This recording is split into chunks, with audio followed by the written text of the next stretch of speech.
وهدى ورحمة للمؤمنين۔ اعوذ باللہ من الشیطان الرجیم، بسم اللہ الرحمن الرحیم۔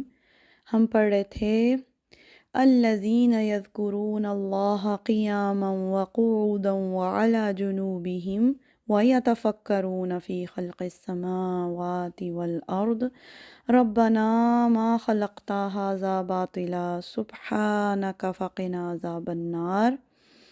وہ لوگ جو قرآن کی نظر میں اولو الالباب ہیں، عقل والے لوگ، شعور والے لوگ، بصیرت والے لوگ، وہ ہر حال میں اللہ تعالیٰ کو یاد کرتے ہیں، کھڑی حالت میں، بیٹھی حالت میں، اپنے پہلوؤں پر لیٹے ہوئے، ہر حال میں اپنے رب کو یاد کرتے ہیں۔ یہ سوال ہے یہاں پر ہمیں خود سے کرنا، ہم کتنا اپنے رب کو یاد کرتے ہیں؟ کیا ہم بھی ہر حالت میں اللہ کو یاد کرتے ہیں؟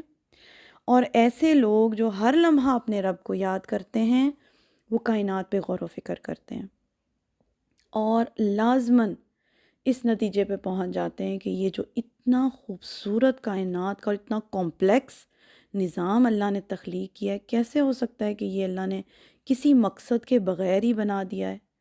اور جس کے لیے یہ سارا نظام تخلیق کیا گیا ہے، یعنی انسان، یہ کیسے ہو سکتا ہے کہ اس کو بھی بے مقصد اللہ نے بنا دیا ہو؟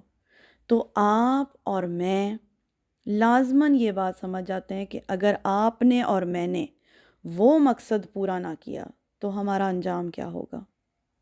لازماً اس کا نتیجہ ہے کہ وہ انسان کہتا ہے سبحانکا، اے میرے رب تو پاک ہے، فقنا عذاب النار، ہمیں آگ سے بچا لینا، ہم تو گنہگار ہیں، خطا کار ہیں، بھول جائیں گے، گناہ کر بیٹھیں گے، اے میرے رب سبحانک، تو پاک ہے، ہر عیب سے پاک ہے، ہر خطا سے پاک ہے، بس تو ہمیں معاف کر دے، آگ سے بچا لے۔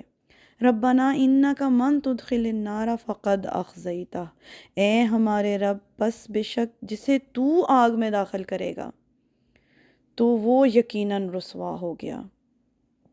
یعنی وہ رب جس نے اپنے اوپر رحمت کو لازم کر رکھا ہے، ہمارے رب نے اپنی رحمت کو اپنے غضب اور غصے پر غالب کر رکھا ہے۔ اللہ تعالیٰ قرآن پاک میں کہتے ہیں کتب ربکم علی نفسہ الرحمہ، اللہ نے تو اپنی ذات پر رحمت کو لازم کر لیا ہے، وہ معاف کرتا ہے، معاف کرتا ہے، درگزر کرتا ہے، بار بار معاف کرتا ہے۔ پھر کوئی بہت ہی بدبخت انسان ہوگا، بدقسمت، جس کو اللہ تعالیٰ جہنم میں ڈالیں گے۔ اللہ کسی کو جہنم میں ڈالنا نہیں چاہتے۔ اللہ تو بار بار قرآن پاک میں لوگوں کو جنت کی طرف بلاتے ہیں، واللہ یدعو الی دار السلام، سلامتی کے گھر کی طرف آ جاؤ۔ دیکھیں، جو گناہ ہے وہ گناہ ہے، ہر ایک کو پتہ ہے، غلط تو غلط ہے، چاہے جتنا مرضی آپ اس کو جسٹیفائی کر لیں، برا تو برا ہے، جو برائی ہے وہ ہر ایک کو پتہ ہے کہ برائی ہے، چاہے جتنا مرضی آپ اس کو خوبصورت بنا کے دکھائیں۔ ہمیں کیا چوز کرنا ہے اپنے لیے، یہ ہمیں طے کرنا ہے۔ میں کہتی ہوں بہت بڑے بڑے اگر نیکی کے کام نہیں بھی ہو سکتے، کم از کم انسان اللہ کو ناراض کرنے والے کام نہ کرے۔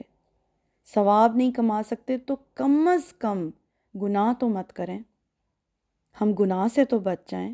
ربنا انکا من تدخل النار فقد اخزیتہ وما للظالمین من انصار۔ اس کو دھیان سے سن لیجئے، دھیان سے سن لیجئے، اور ظالموں کا کوئی مددگار نہیں ہوگا۔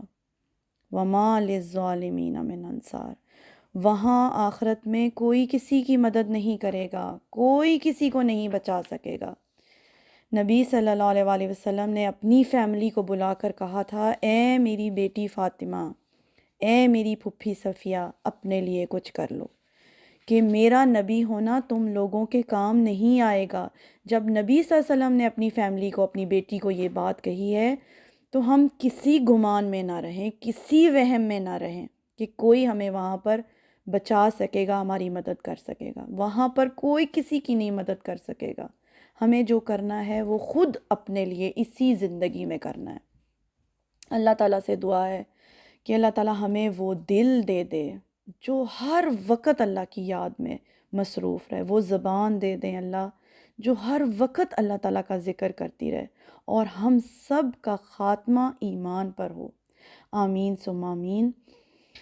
آج کے لیے اتنا ہی. سبحانک اللہم و بحمدک، اشہد ان لا الہ الا انت، استغفرک و اتوب الیک. السلام علیکم ورحمۃ اللہ وبرکاتہ.